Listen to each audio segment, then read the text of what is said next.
This ain't you, bro. This ain't you. You weren't born like this. Get the fuck out of here. Go. You're nobody.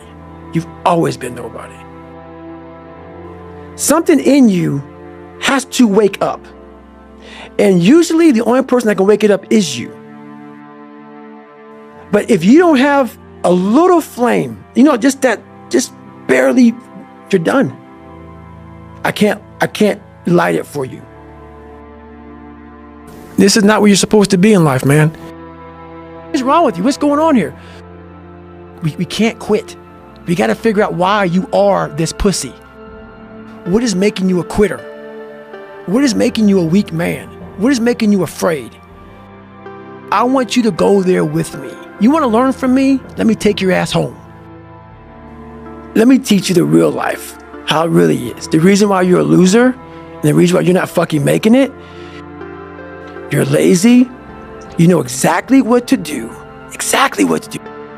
It just fucking sucks. Hard work looks horrible. It's not motivating. It's not motivating at all. It looks like a man being stuck in a fucking dungeon and there's no fucking way out. But you have the fucking key. But you refuse to use it. And that's nothing motivating about that. So I know why you go on Instagram. Because you just have the time. Because you don't want to put that time into bettering oneself. There's no override button. It's the conversation in your in your head. When something sucks so bad in life, say, hey, motherfucker, what are you doing? Nah, man, we got to go over here. We got to go over here to that rock pile over in the fucking corner where nobody's at. That's where victory's at. You find no fucking answers in the light. None. It's too happy. It's too nice. We don't need to be taught how to live in happiness. That just comes naturally to us. Life is one big psychological warfare. I'm just a guy that said, okay, we got to start in the dungeon and we got to stay here for the rest of our lives. For you to become successful, the dungeon is a place that has to be clean. Oh, hang on, motherfucker. Oh, you know the truth. You know the truth. You know the darkness of the fucking dungeons and the fucking demons that fly. You were there. You know this. There was no one there to pick up the rucksack, to pick up the boat, to pick up the log, to go in there. It was you. It was you. There was no pat on the fucking back at 300, at 275, at 250, at 220. No, that was you. For you to be a piece of shit and come out of that, you don't just come out of it. You spend decades studying your mind and the human mind. Over there is where the fucking answers are.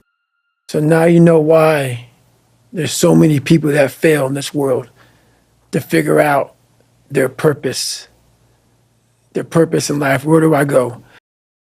We're all looking for this golden purpose. Is it this? Is it that? Is it making money? Is it my family? Motherfucker, the purpose is you. If you lack talent, you can't sit back and say, I'll start in half an hour. I can't do that. I got to start now. And after I get back from starting, I got to start again. And then when I get done with that run or that study session, if it wasn't good enough, I got to go back again. There's no magic pill or a magic potion. All you can do is outwork the man that God created or woman in you. And what that looks like is unfun. Get back to fucking work. It's time to get back to work. Stop hearing yourself talk. Get off the podcast. Don't be on social media too much. Cut out all the fucking noise. Get back to the fucking mental lab, because that's where the knowledge came from. There's a lot of cookie cutter shit out here in this world. Oh, discipline, wake up early, take a cold shower, fuck this, fuck that, whatever. It's all fucking bullshit. It's not. There's no fucking hack, bro.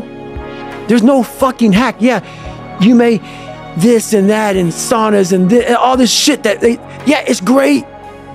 There is no fucking life hack. To grow that thing, how do you grow it? Do it and do it and do it and do it. That's the hack. No, man. No. That's where the demons come in. That's where you're like, I don't want to be better. I don't want to be better. If this is what it takes to be better, I don't want to be better. So that's why there's a lot of average. And it makes me so fucking mad. Every day I walk this earth and I see average all over the fucking place. And they want to ask me, how did you do it? I can't tell you how, because you're not going to do it. You're not going to do it. You're going to continue being out, because every day you wake up, like he says, not like get the coffee, make the pancakes, kiss the girl, kiss the kids. You wake up, right to work. Immediately your mind is in action. No one wants to do that. There's no hacks, bro. It's you against you. You against you. And if you misunderstand that, you have a real problem. No discipline, no motivation. All these words, I hate that so many people fucking use these words now, because it's watered. It's someone sitting in the room by themselves and they figure themselves out and say, God, this is gonna fucking suck. There's no fucking passion. There's no fucking motivation. There's no, oh my God, man, no. It's every day of your life just doing. No passion. It just sucks doing it. It sucks to do it.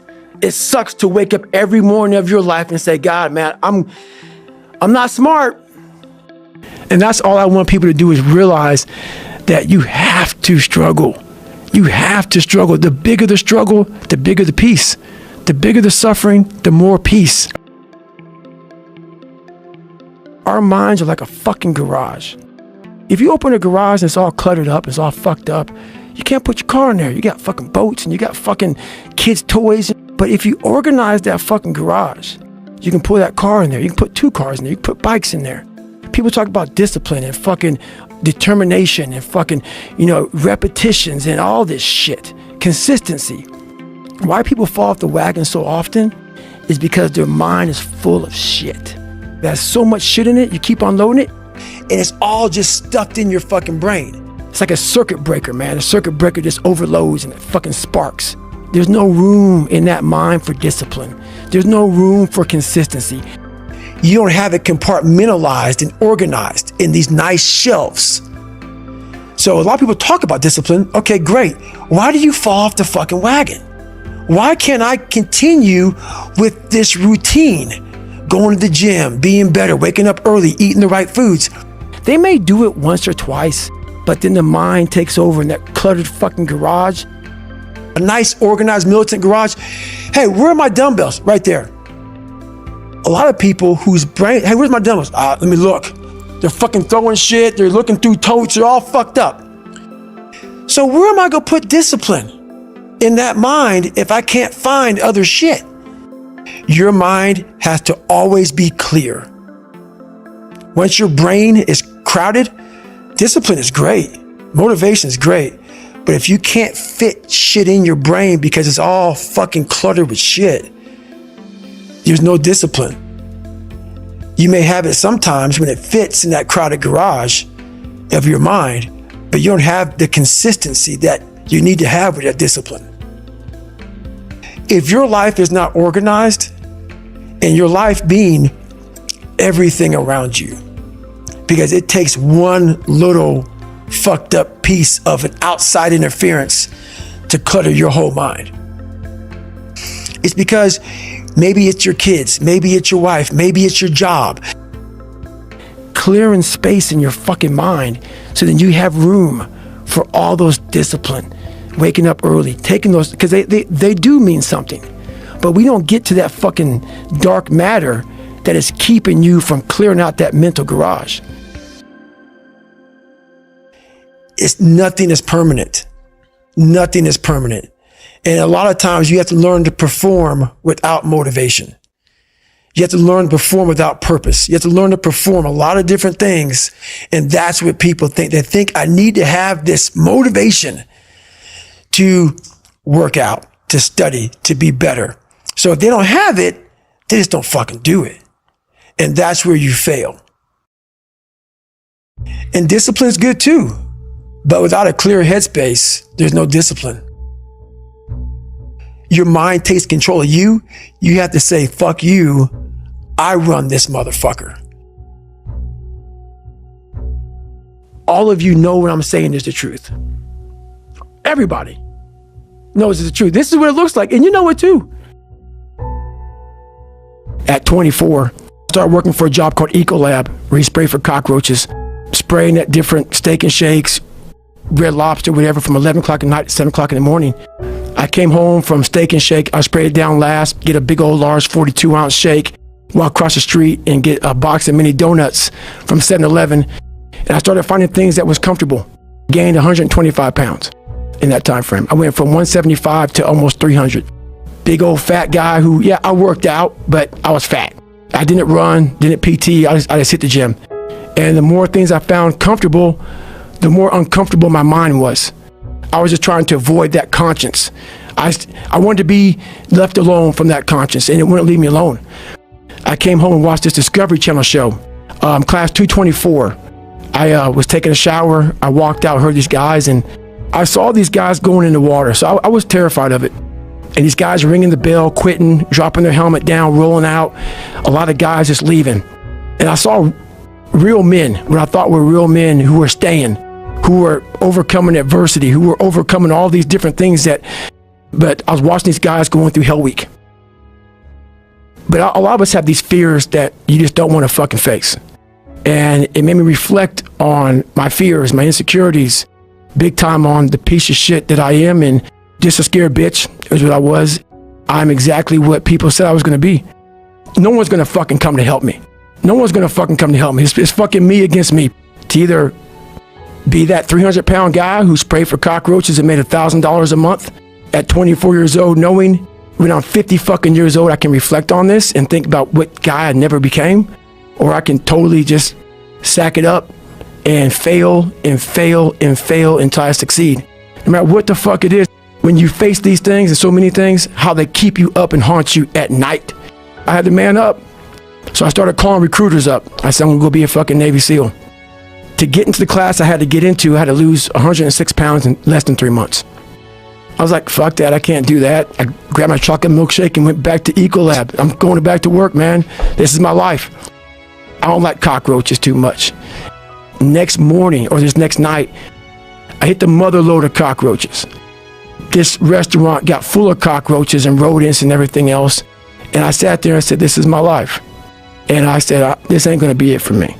In that restaurant, I quit my job, left my canister in that restaurant, got back in my Ecolab truck, and I went home.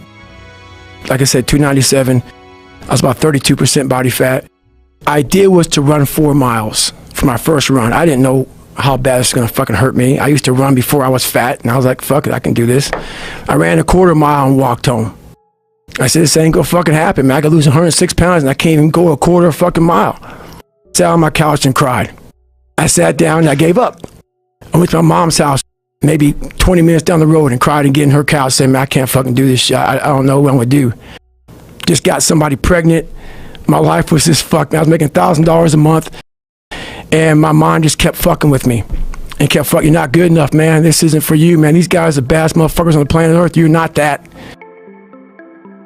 I was obsessed with Rocky. Rocky 1 in particular. And when I was a kid, I'd come home every day and I watched this fucking show, Rocky. And I would fast forward to round 14. Round 14 fucked me up like nobody's business. He was in that corner, everybody was saying, stay the fuck down. Him getting up, Apollo Creed raised his arms up in the fucking air, turned around, thought he won the fight. He turns around and sees this guy getting up, and it was the face of Apollo Creed that changed my life. It was like, just by that motherfucker getting up, not winning, just by him getting the fuck up, Apollo Creed was champ, he's the best. Rocky had taken his soul. Had literally taken his soul. His head goes down. He looks at him like, what the fuck are you? I wanted to be that. Not Rocky. I wanted to be the guy that people looked at. I don't care if you liked me or didn't like. I don't care. But it said, this motherfucker is going to keep coming after whatever the fuck is in front of him. I had to invent a guy that didn't exist. I had to invent a guy that can take any pain, any suffering, any kind of judgment, be called nigger, be called whatever the fuck in the world, and be able to stand in the fucking room and say, go fuck yourself. It was just true, man. What if I can be a SEAL, man? What if I can go from running a quarter of a fucking mile, now I run 205 miles. What if I can go? What if I can go? And what if, how would that feel? First thing I started doing is facing every fucking fear I have. I had to build this callous mind, and I built it through suffering. And I started working out like somebody. I became the most obsessed person on the planet Earth. To lose the first initial kind of weight, because my bones were just hurting so bad. My body was just broken. I rode a bike a lot. And I learned to get over that also. And I tried to swim a lot. I wasn't a great swimmer, but putting fins on kind of equalized my body. I wasn't so negative buoyant. So I started finning a whole bunch. And I spent hours in the pool, trying to get more and more comfortable. Not because I was going underwater. I was so scared of the water that I had to live in the water. I had to become one with the water. So going to the pool used to scare me. So I went to the pool an awful lot. And then the bike got easier. I was able to run more. I went from like 1 mile. 1 mile was a great accomplishment. 2 miles, and then from 2 to 3 was a big one. Then I went from 3 to 6. The days I couldn't run that far, the next week, I would do 2-a-days. If I ran a quarter of a mile, I wait a fucking couple hours. It'd haunt me, bother me. I try to run a half a mile the next time. Same day. I use some positive motivation. I have like one day where I'm like fucking defeated. But I started realizing this is part of the process. This is part of the journey. Who would even think about doing this? So I would sit on my couch saying, who at 297, who can't fucking swim that great, who's scared of the fucking water, would have the fucking balls? Who had the balls to fucking man up, quit a job, and go and just put everything on himself? Versus just saying, like I used to, I'm just not good enough. I'm gonna fucking make myself good enough. I failed, I'll go back to scratch. If I had to walk, I had to walk. It just became just a process of grinding, just going further and further. And then when I got through running, I go to the bike, I go to the pool.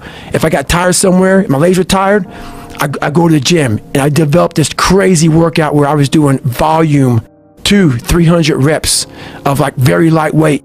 My workout routine in the gym became sick. I wanted to just go the distance. And that going the distance pushed me to a point of where now I go way past the distance. So I went from David Goggins and I created Goggins. I built it through downright fucking just crushing myself. If it was raining outside at 3 o'clock in the fucking morning, if it was snowing, the first instinct is don't go out there and do shit. My instinct was, we gotta fucking go out there. Anything that was fucking horrible in my life that I would normally say no, that was inhumane to most people, I had to go do it. And that journey is a priceless journey that is hard for me to even explain to people because it sounds so quick and easy. Like I lost this weight and I went through 3 hell weeks. I went to Ranger School, went to Delta Force Selection, whatever it is. It was brutal through this process that the fucking mind is what you created. And I started opening different doors that I didn't think were even there, that I didn't think even existed. And the more doors I opened up, the more I started realizing that my potential is damn near endless. When I was losing the weight, I had to miserably wake up every morning in the cold. Every day you wake up, you're gonna probably be set back for the first 4 weeks before you lose to significant weight because of the mind's gonna be fucking with you the whole time. There's no dopamine. There's no dopamine in there at 300 pounds. You got nothing. Your hormones are shot. You have to envision something that is more powerful than you. Something has to get you out of bed. And you have to create it. It has to be false. Because you're not it. You're a fat piece of shit. And that's the reality of it. Because then when you're 300 pounds, you're going to go out to lose weight. You could probably get injured. So then you got to work on the injury. And then you get even more depressed. You're hungry because now you're depressed. It's just a vicious cycle. And if you're not strong mentally and you have no willpower, you're going to continue falling back in this hole versus the man that sits back and goes, all right, motherfucker. So you have to create a false reality to live in that just to get to work on yourself. That's the reality. Your friend and a lot of people out here just don't fucking want it. So guess what? Have fun with your life. Go from 3 to 350 to 400 to 450 to 500 because you don't want it. And that's the harsh reality. Hell Week's 130 hours. And 130 hours is a lot of seconds. A lot of fucking seconds. It's all fun and games, okay? Because at the beginning of Hell Week, the guns are going off. It's like a pep rally. So you're fucking hyped up and your boys are linked arms and you're getting sprayed. And it's like a fucking pep rally. The instructors are yelling at you. Bombs are going off. Concussion grenades, blanks from N60s. Yeah, hoo-yah, fuck yeah, yeah, motherfucker, yeah. But then what they do is they shut that shit off. All that hype, it gets real quiet. And they march you out to that surf zone for something called surf torture. That water, that Pacific Ocean is cold as shit. You're now in your head. You're linked arms with, your brothers beside you. You don't know if they could be there long or not. You don't care. You think about yourself. You lay back and that first wave hits you. Your mind goes straight from hour 2 all the way to hour 130. You can't process 5 days of this shit. You're now in a fuck you, like I gotta get out of here. You're in fight or flight. You forgot every reason why you wanted to be there. You don't care about SEALs. You don't care about any of this shit. You don't care about fighting for your country. You don't care about that gaudy gold trident that they put on your chest. You don't care about any of that shit no more. All you want to do is go back home. You want the warmth. You may want something to eat. You want your girl to hold you. All those things of comfort are there in that 1 second. It's hard to process information during pain because that pain takes over and you can't think rationally. You're thinking about save yourself. That's not a rational thought. That's going to get you through hard times. And if you lose, let's say you win every second but one, you lost. And then saying, I really do want to be here and I'm going to have a bunch of these 1 seconds through this 130-hour journey. And I have to learn to control these because if I fail one of these 1 seconds, I will not be a SEAL. I will not be a doctor. I will not be a lawyer. I will not be whatever the fuck it is. The boat was like on our heads. That's all it was. We're supposed to lift the boats up above our head. That's all you gotta do. But when you're this weak, you're this fragile, you're this tired, the boat's heavy. You have the instructors who they've been there, done that. Now they're instructing you. Your energy's zapped, and they know Wednesdays like that, over the hump. They tell you how you're supposed to feel. So everybody's holding the boat and they're shaking and the boat's starting to come down their head and all the boat crews are all lined up and they're fucked up. And I'm looking at that and I turn around my boat crew and I say, hey guys, it's time to fucking take some souls. And they're like, what the fuck are you talking about? I said, we're gonna get, I go, you see all these fucking instructors out here, all in their fucking jackets and drinking coffee and laughing and smiling and shit. I want their fucking faces to go straight up fucking numb. And when I started realizing, I started playing mind games. And I was like, you know what? I bet these fuckers are looking at us, judging themselves about when they were going through Hell Week. About, let me see, I'm looking at Goggins right now. I was better than him. I was better than that guy. I was better than that fucker over there. And I was like, okay, you gotta judge me, right? So I was getting my boat crew all jacked up. I said, we're gonna take these motherfuckers' souls. Don't let these motherfuckers tell you how you're supposed to feel. No, it's day one, motherfucker. This is hour 1. Boat crew 2 is just launching the fucking boat and you're yelling, yeah, you can't fucking hurt us. You can't hurt boat crew 2. I looked on the instructors' faces and it looked like someone had just fucked with their soul. And I looked at my guys in my boat crew and I said, hey, guess what? Those motherfuckers aren't fucking tonight. We own space in their fucking head.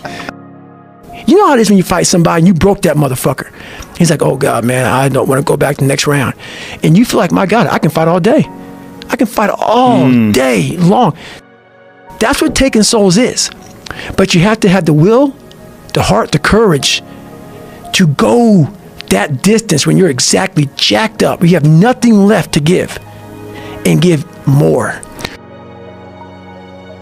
Most people, they go out and they run, and they go out and they do, and they're like, oh, this is beautiful. Look at the fucking mountains and the shit and all this bullshit. No, I don't like it. My body hurts. I'm hurting. How do we get through this? And it's a fucking, it's a lab. It's my mental lab. Every day I wake up, I don't just run a mile, 2 miles. It's the one thing I hate the most to do, and I do it like I love it. 250, 60, 70, 300-mile runs at one time, no sleep. And every step, when I get to the, think about this, I get to the fucking start line. Why the fuck am I here? I hate this shit. I'm not like a great runner. I'm not like injury-free. So like my first 20 minutes of the run, I'm limping.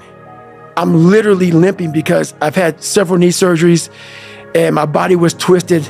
And so now it's untwisting. So people look at me, oh, it looks like he's limp, like limping when he runs. I am limping when I run. Because you can't dissect anything in a normal environment. You can't dissect anything in 72-degree weather. You must put it in the fucking freezer and freeze the fuck out of it. And then you dissect it. Dissect it when it's miserable. Dissect the brain when all it's thinking about is, I need to get out of here, man. I want to get out of the fucking freezer. Open the door. And you said, nah, 5 more seconds, man. 5 more seconds in the freezer. And that's when you start to pick that brain apart. After 70 some hours of running, every fucking question I ever had is answered. Most people are missing something because they don't know who they are. They never examine themselves. They've never done this experiment on themselves. That you have not unlocked. That you walk around with this gorgeous wife or great husband and all this money. You're like, God, I feel like I'm missing something. Yeah, because it's about 75% of you is still fucking in there. Still chained up. Because you just didn't want to find your willpower. Didn't want to find your soul, your will, your heart, your determination, your guts, your courage. And what that looks like, it looks scary. We're scared to dive into our lives. What made us who we are? You create your own self. Most people are missing something because there's so much trapped in there. I don't even want to say potential. I think that's word used out too much too. There's so much in you that God or wherever the hell you believe in, or if you're an atheist, in you. To become successful, you have to forgo something. Yes, ice baths, saunas, sleep, nutrition. All this shit's so fucking important, dude. I don't have time for some of it. There's gonna be a lot of late nights. A lot of early mornings. But when you make it so far in life, you make it so high up, whatever it is, whatever you're trying to be, there's no more growth. There's small growth. There's no knowledge up here. The knowledge is down there in the fucking muck. There's no happiness about it. There's no peace behind it. It sucks. It just fucking sucks. Everything I've ever done in my life, I didn't want to do. Everything, every day. I'm a lazy piece of shit. And I'm one of the hardest working people that ever stepped foot on this planet Earth. A lot of motherfuckers don't know how to self-motivate, man. Like, we like to put the headphones on, like before the big game and listen to the music. They need that training partner. They need that accountability coach. What the fuck did you do when the headphones come off, bro? It's you in your own mind. There is no get out of jail free card. This is why I say stay hard. Because when you weren't given the gifts, the only thing you can do in life is stay hard. Don't be mad when you're laying there in your fucking bed and you're in the fucking hospital and you're 70, 80, 90 years old and you're thinking, man, I feel like I didn't fucking do something. Because you did. You didn't do it. You didn't do shit. People go, man, why don't you ever smile? There's no fucking end, my friend.